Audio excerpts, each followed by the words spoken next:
mga kapiksi, ayan no, nakikita natin na nalagpasan nyo na yung pinakamatinding pagsubok na na-experience nyo sa buhay. Ito yun yung sa recent past nyo. Yung mga blocks nyo, yung mga balakid nyo, yan. Yung mga pahirap nyo sa buhay, mga kapiksi, for some of you, sa inyong present situation, talagang na-overcome nyo na sila, mga kapiksi. And kung kayo man ay nagdanas ng mga pagsubok, guys, right now, nararamdaman nyo na patapos na. Yung iba tapos na talaga. Yung iba patapos na, okay? Kasi, guys, normal lang naman na magkaroon ng problema.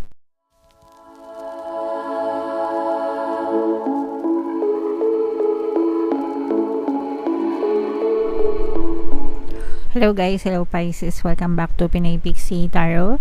Ang pamagat ng ating episode for tonight is anong ganap sa buhay mo. So ito isang timeless reading para sa Pisces, Sun, Moon, Rising Sign, and Venus. Shuffle ko yung cards guys, hanapin ko yung energy ng Pisces.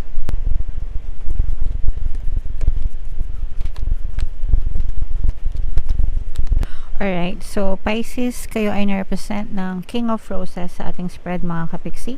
Maganda yung daloy ng energy nyo. Tingnan natin yung rest ng spread, guys. Combination ito ng positive and negative energy. General reading lang. Pwede mag-resonate, pwedeng hindi, mga kapiksi. So, dito sa ating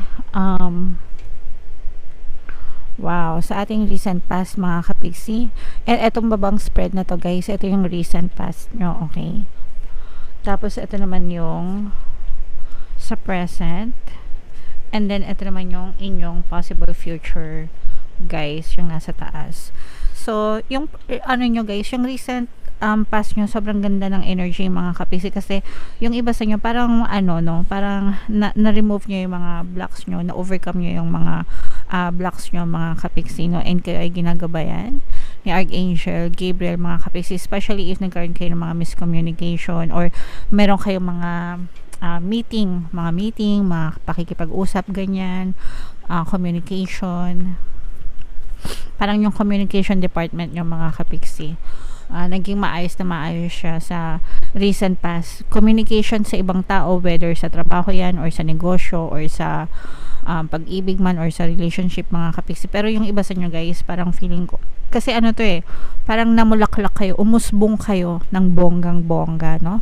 Sa inyong recent past, mga kapiksi. So, pag sinabing umusbong, talagang nanagana, no? Sa recent past, yung iba sa inyo, parang maraming kayong streams of income, guys, no? Maraming kayong diversification ng inyong portfolio, no? Kumbaga parang kung saan-saan, kung ano-ano yung sinubukan nyo, pwedeng may trabaho kayo, tapos may side hustle kayo, tapos may negosyo kayo, tapos may investment kayo, yung mga ganon. And yun naman yung talagang number one tip, mga kapiksi, kung gusto nyo talaga mag-build ng inyong wealth. Hindi pwedeng isa lang yung source of income. Although for some talagang may mga ganun din tao na kahit isa lang yung source of income nila, talagang nananagana. Pero kung gusto nyo mapunta talaga sa next level ng pag-unlad at pag-asenso, yan talaga yung ginagawa ng mga mayayaman, as in diversification ng kanilang pagkakaroon ng multiple streams of income. So yung inyo sa recent past nyo, guys, parang sinubukan nyo yun, and parang natagpuan nyo, no, yung secret formula. Yeah. Parang natagpuan nyo kung ano yung magwo-work sa inyo, kung ano yung hindi nagwo-work, tapos nag-stay kayo doon sa magwo-work sa inyo, and na-remove nyo lahat ng blocks nyo, guys, sa inyong recent past, okay? So, maganda yan kasi yung blocks, yung balakid, kasi yun talaga yung reason kung bakit yung iba, most of you, hindi umaasenso, hindi umuunlad, kasi may mga unknown blocks kayo. Hindi naman siya unknown, no? Pero hindi kayo aware ng mga blocks na yun. Pero kung alam nyo kasi yung mga blocks nyo, alam nyo yung balakid nyo, mas madali nyo siya ma-overcome, mga kapiksi, and mas magmamanifest yung mga gusto nyo sa buhay. Kaya nga ako gumawa ng course regarding dyan. So, if in case naka-resonate kayo, pwede kayo mag-avail ng course natin.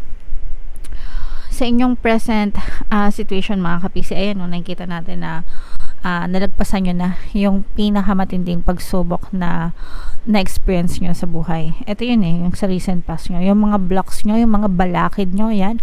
Yung mga pahirap nyo sa buhay, mga kapiksi, for some of you, sa inyong present situation, talagang na-overcome nyo na sila, mga kapiksi.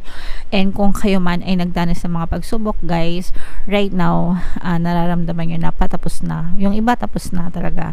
Yung iba patapos na, okay? Kasi, guys, normal lang naman na magkaroon ng problema sa buhay, pero ang maganda nito is nalalampasan natin, no? Sometimes pagdating ng isang problema, may isa ulit, diba? And okay lang yun. Why? Because dun tayo natututo ng mga leksyon sa buhay, and that's the universe way of teaching us to learn, no?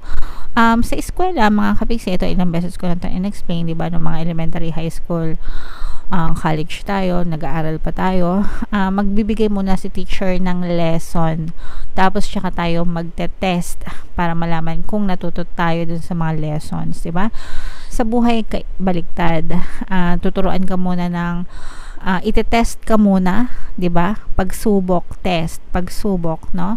Susubukan ka muna, tapos later on, tsaka mo marirealize yung lesson kaakibat ng pagsubok na yun. So, yun yung nangyayari sa inyo, mga kapiksi. Kaya, okay lang yan. Okay lang yan, mga kapiksi. Ang importante is, nakaka-survive pa rin tayo. And yung iba sa inyo, guys, parang, although for some of you, parang medyo may nalilito kayo sa inyong present na sitwasyon. Yung iba sa inyo, parang nagkakaroon kayo ng misunderstanding sa ibang tao. Pwedeng kapamilya ito, guys, or pwedeng mga kaibigan. And ang reason nito, hindi nyo alam kung bakit, no? Kung bakit kayo nagkakaroon ng mga disconnect sa ibang tao, kung bakit yung ibang tao hindi maganda yung tingin sa inyo, or hindi maganda yung peg sa inyo, guys.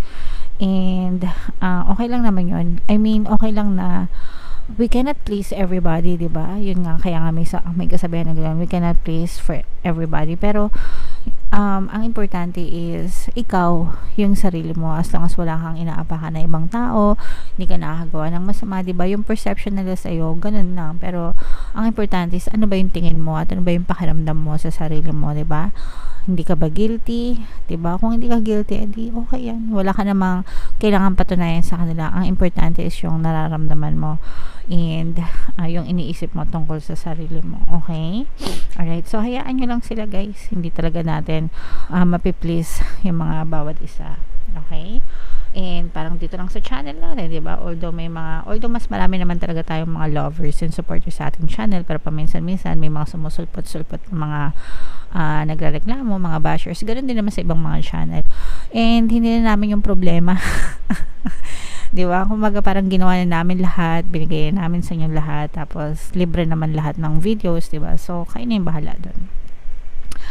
And in the near future, guys, magpapatuloy itong mga miscommunication nyo, no, sa ibang tao na to, itong misunderstanding na to, miscommunication, magpapatuloy pa rin siya sa inyong future, guys.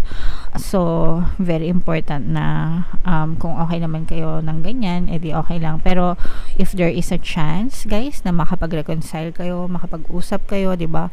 Heart-to-heart talk dun sa ibang tao na yon para ma-resolve yung mga issues nyo, much better.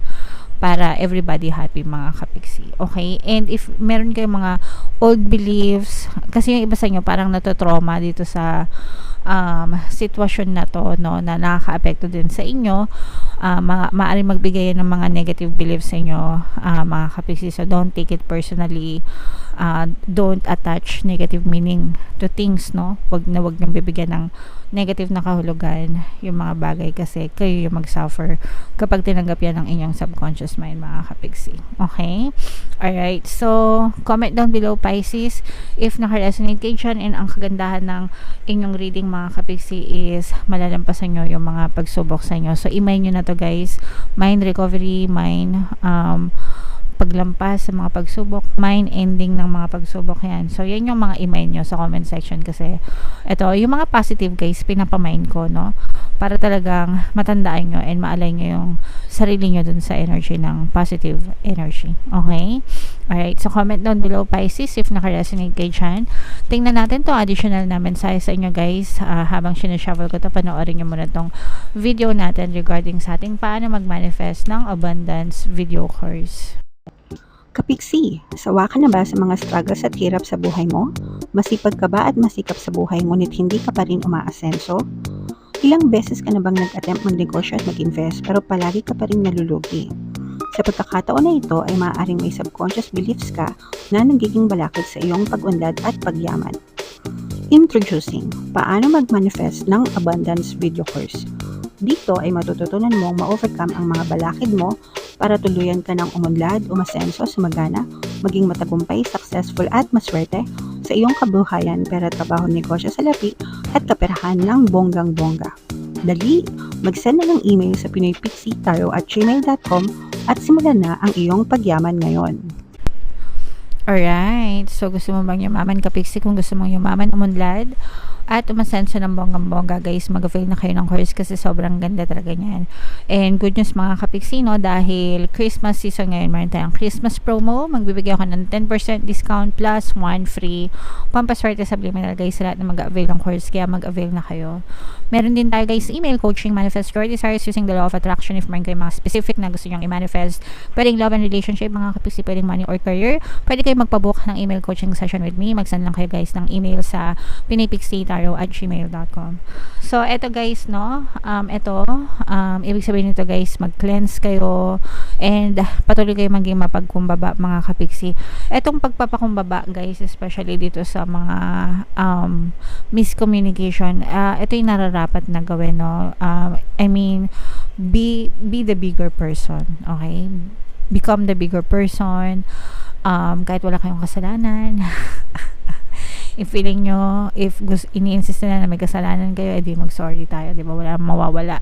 Hindi naman yun nakakababa ng pagkatao, as long as ma-resolve yung mga issues. Pero pagka ginawa nyo na yun at sila pa rin yung nagmamalaki, nagmamataas, at least ginawa nyo yung lahat ng magagawa nyo para ma-resolve yung mga issues nyo. So, matuto tayong magpakumbaba, mga Kapiksi, kung kinakailangan para lang ma-resolve yung mga issues. And at the same time, guys, iwasan din natin yung pagiging mataas, no?